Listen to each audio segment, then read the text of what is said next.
video na to, susubukan natin mag-caving adventure. So, napakaganda ng 100 caves guys. Medyo nakakapagod. So, kung ang gusto nyo ay caving, yan, masasuggest ko sa inyo tong 100 caves. Yan, pasukin nyo, subukan nyo guys. Yan. Pinuntahan namin ang isang kuweba dito sa Barangay Tagabinet, ang 100 Caves. Okay, dito na po tayo sa 80 meters ng ating entrance. Kahapoy man. Tara, samahan nyo kami, sabay-sabay natin tuklasin ang ganda ng kuweba. Dito lang yan sa Puerto Princesa City, Palawan. So maraming salamat sir na nakarating ka dito, and then at the same time gusto ko na rin samantalahin yung pagkakataon na invite natin yung ating mga kaibigan, yung ating mga bisita, lalo mga kamag-anak na dumadating sa Palawan or kung saan man yan galing, yayain natin dito sa 100 Cave kasi hindi po kayo mabibigo at hindi kayo mapapahiya pagdating dito sa 100 Cave dahil lahat ng ating mga rock formation sa loob ng kuweba ay tinatawag nga nilang amazing, diba? So bakit? Kasi marami po tayong calcite crystals galing sa ating calcium mineral na kumikinang. So ang tawag natin itong glitters. So hindi lang yun mga rock formation na continuous na develop hanggang ngayon. So kaya malakas ang ating paniniwala na hindi tayo mapapahiya pagdating sa mga bisita. Kaya lahat kayo ng ating buong Palawan at ibang probinsya, maging ibang bansa, kapag nakakarating dito talagang nagugulat. Kasi it's just only an ordinary rock daw. Pero pagdating mo sa loob, nakakabangha.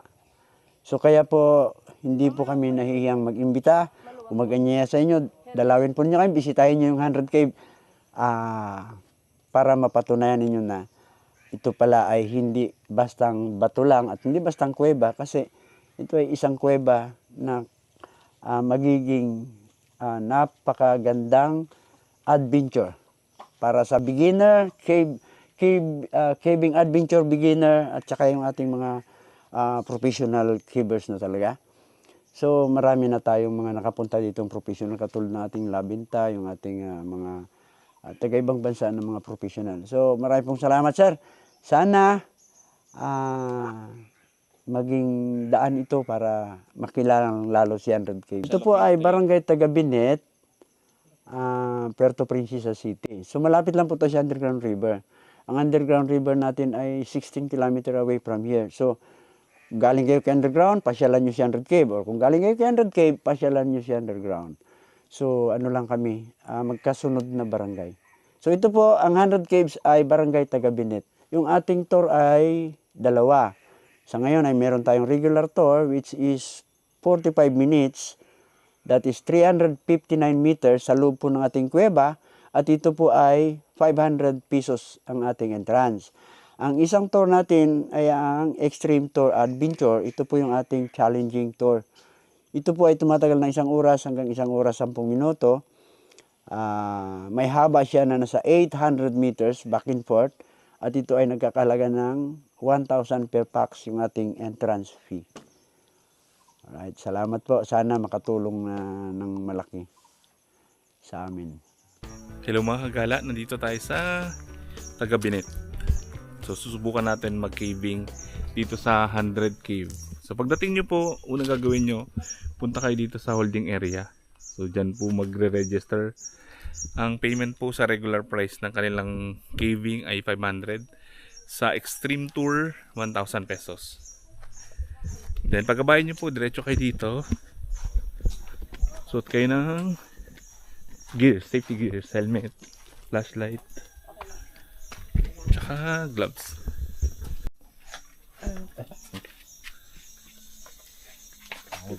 Adjust po na. Abot na. Eugene and Ariel, bago tayo mag-start ng ating tour. And aakyat po tayo ng 80 meters sea level. Okay, let's go. So ito yung mga requirements ng gloves. Opo, gloves and helmet. Kasi po may part po tayong mahawakan na maputik na bato. At bawal po natin itatas yung mga makikintab na glitters.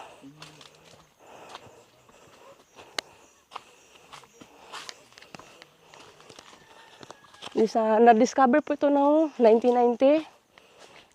Nag-start po kami ng cave na soap launching in 2016.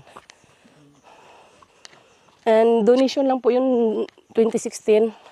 Ngayon po, bayad na po talaga ng ano. Naging Opo, cooperative. CBST po ng taga-Binet. Opo. Dating TNTA or Taga Binet Tourism Association ng 100 Cave, under na siya ngayon ni Taga Binet 100 Caves Consumers Cooperative. Kami ay Consumers Cooperative na ngayon. Yan po ang ating entrance, sir. Lalakad po tayo ng 75 walk. Bago tayo makarating ng 80 meters. Naka-discover po nito ay yung isa pong na native people, nakatira sa Batarasa. Ngayon po siya ay patay na. Naka-discover niya po na kumukuha siya ng mga edible birds, mga pugad ng ibon. At binibinta niya po ito para sa kanilang hanapbuhay. Na-discover niya po ito at gin-promote niya paano niya sa ating CBST.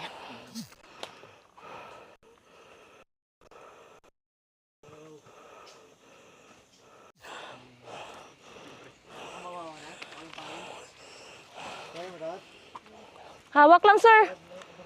Hawak lang po sa lubid.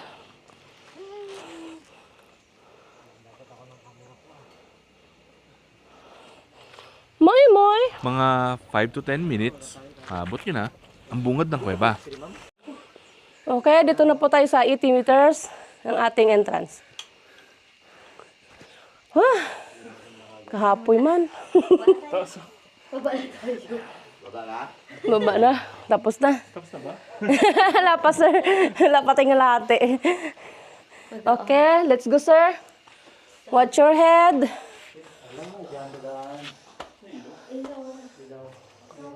Mamaya na po, sir. Itong maliit na butas na to, ito yung lagusan papasok ng kuweba. Sa mga panahong ito, halo-halo na ang aming nararamdaman.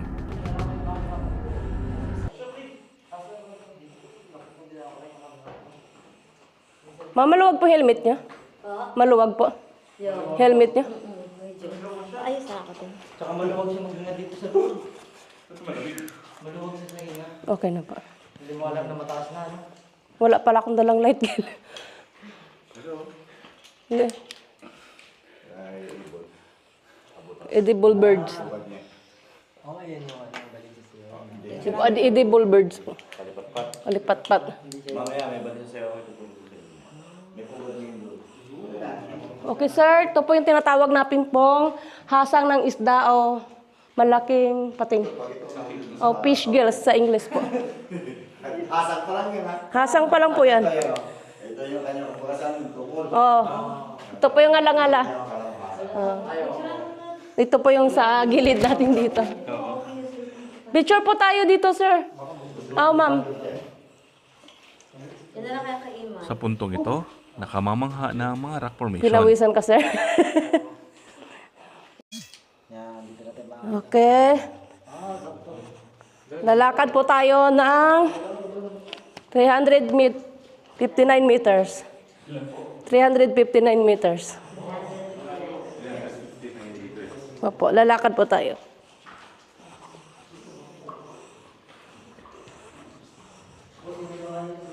Ito po, sir, yung stalactite. Stalagmite po sa baba. Tataas po, stalactite. Nagpo-form po siya ng water. Opo, 0.5 cm per years po na ito. 10 million years old. Yan siya. Opo. Po, sa baba, stalagmite. Ito po yung column na tinatawag nating cow's head. Ito po. Cow's head o dinosaur head. Opo, nahati na po yung likod niya kasi corn beef na po. Corn beef na.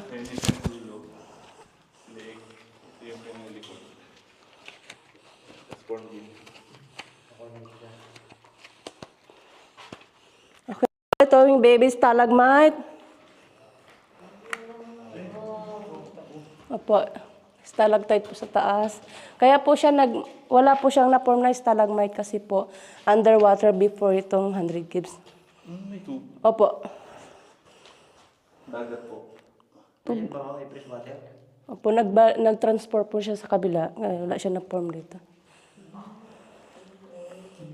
Pero safe yan mag-inumin. Halimbawa lang, na nakatrap ka sa cave. Ay, magiging bato kayo, sir. Ay, gano'n.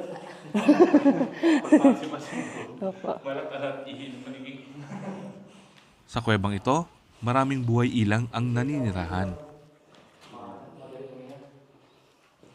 Ito po yung Lady 100 Caves. Ito po yung drumstick Jollibee. Ano yan? Ang liit? Only, batch. Saan? Sikla siya. Saan, Ken? Ayun, may itim na yan. Ano yan? Anong lahi yan ang Batch siya. Ah, oo, may small bats. Isa galing sa butas. Small bats. Ang laki niyan, bossing, ganyan na lang. Oh, hindi siya malaki. Maliit lang po yan siya. Puro batch na yun, sikla siya. Yung mga gagawin ba,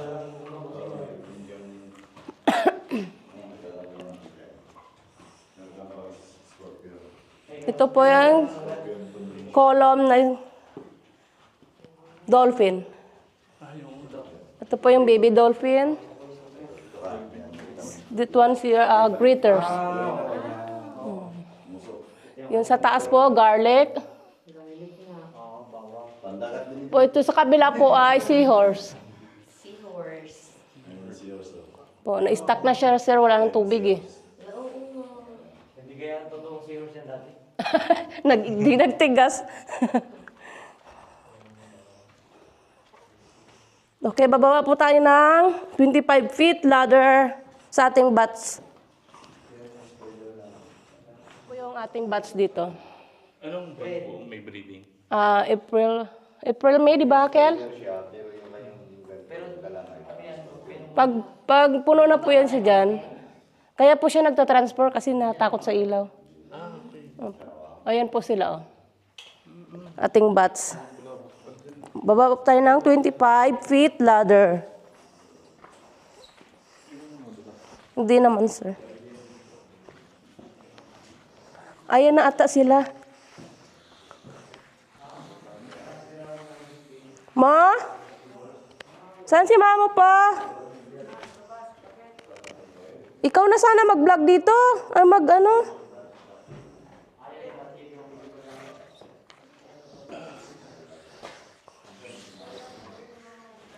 Ha?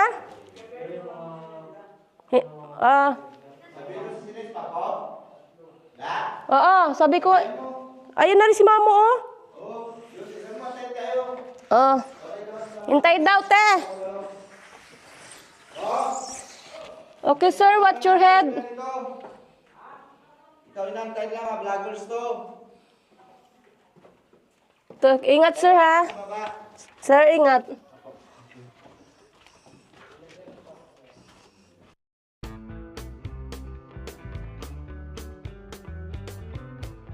Yung association, kami rin ang nagbukas.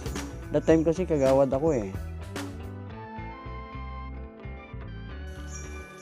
So, nagplano na asikasuhin or alagaan yung 100 caves na ito. Pero wala pa itong pangalan na 100 caves. So, ginawa namin ng resolution. Gumawa ako ng resolution na pangalagaan. Bumuo ng isang samahan.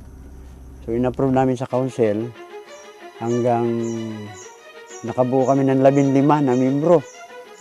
Ako, si Mrs., yung aming barangay treasurer, tapos yung aming mga kagawad na kasama, tanod. So, nakabuo kami ng 15 katao. Sinimula namin.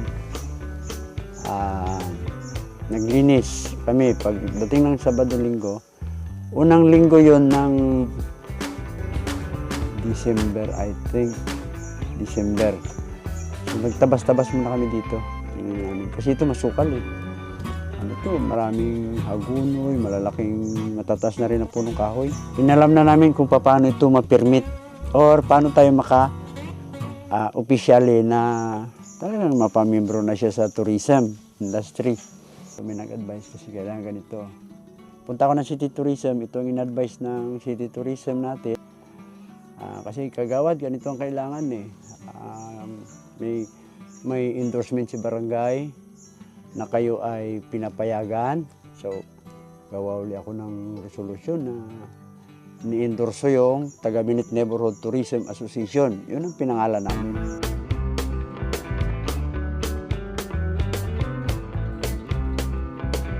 Nagsabi City Tourism, kailangan mag-aral kayo ng tour guiding or mag-seminar ng tour guiding. Kasi wala kaming ka-license, wala kaming alam paano ba ito.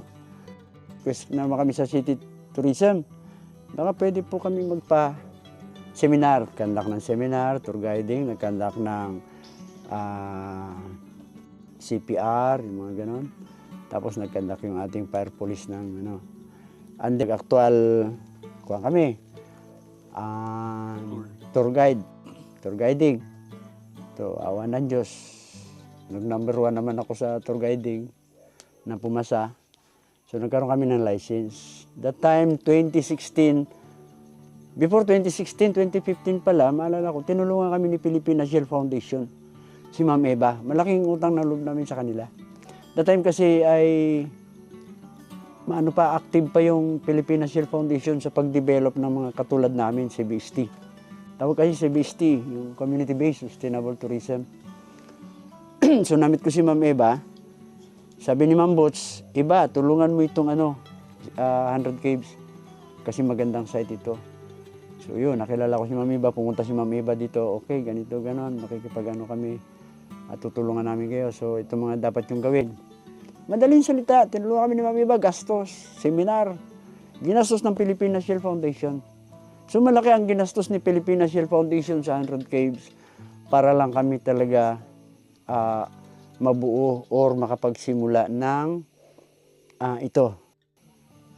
pagkakakitaan. And then, bago kami ma-open, sinabi na naman ni City Tourism, kailangan yung magkaroon ng training cave rescue, single rope technique.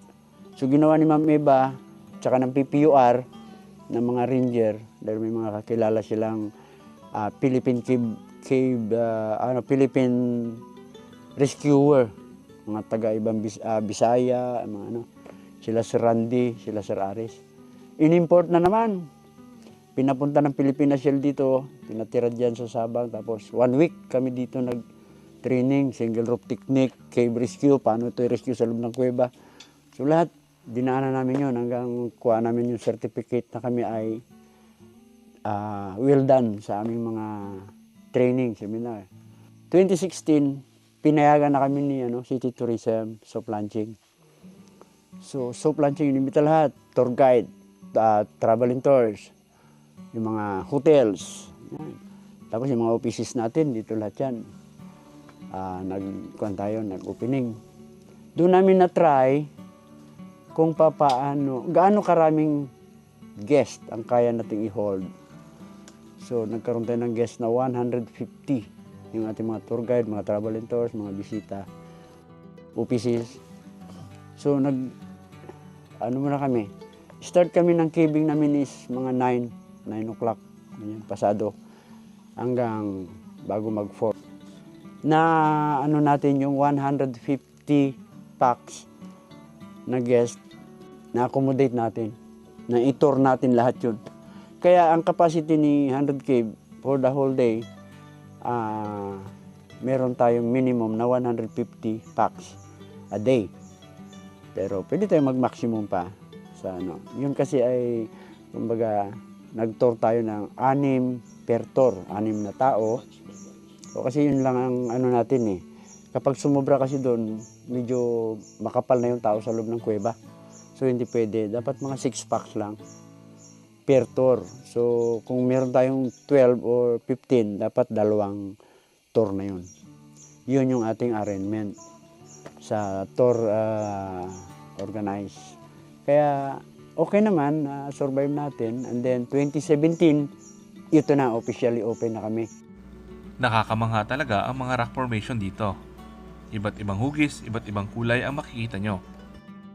After 45 minutes at paglalakad ng 359 meters sa loob ng kuweba, narating na namin ang labasan. Nakalabas kami sa ibang bahagi ng kuweba. Mapagod yung adventure na to pero napakasulit. Kailangan nyo pong mapuntahan at makita yung ganda ng 100 Caves.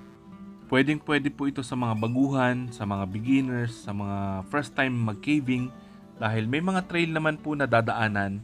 Gumawa sila ng mga hagdanan, mga handrail, hand support para mas madali yung paglalakad sa loob at labas ng kuweba. At yung kanilang mga staff, yung mga tour guide ay handa sa pag-alalay sa inyo. Sila ay well-trained din pagdating sa mga first aid at rescue kung sakaling may mga hindi magandang nangyari sa inyong pag-adventure. Magkaiba po yung ino-offer ng underground river at ng 100 caves. Doon sa underground river, sasakay kayo ng bangka habang binabaybay nyo po yung kahabaan ng ilog sa loob ng kuweba. Pero dito, kayo mismo yung maglalakad sa loob ng kuweba, papasukin nyo yung iba't ibang butas para makalusot kayo papunta doon sa kabilang parte ng kuweba. Sana po suportahan natin yung mga ganitong lugar, yung mga CBST sites ng Puerto Princesa dahil direkta po tayong nakakatulong sa mga community. Nag-enjoy ka na, nakatulong ka pa. Abangan nyo po sa When in Palawan, iisa-isayin natin lahat ng CBST sites dito sa Puerto Princesa. Ganon din po sa buong Palawan yung mga tourist destination para ipakita sa inyo kung gaano kaganda ang aming probinsya at bakit siya tinawag na World's Best Island. Ay, ito, Ratan. Yantok, yaratan.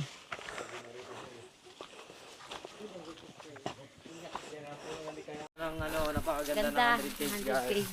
Puntahan nyo. Pagod. Mas maganda, no? Iba rin makikita sa underground. Oo. Kasi sa underground, Sa kabangka. kung ikukumpara natin siya, mas maganda kasi kung naglalakad ka talaga na napipil mo talaga. So, yun lang. Maraming salamat. So marami pong salamat sir. Sana maging daan ito para makilala lalo si 100 Caves. Salamat po.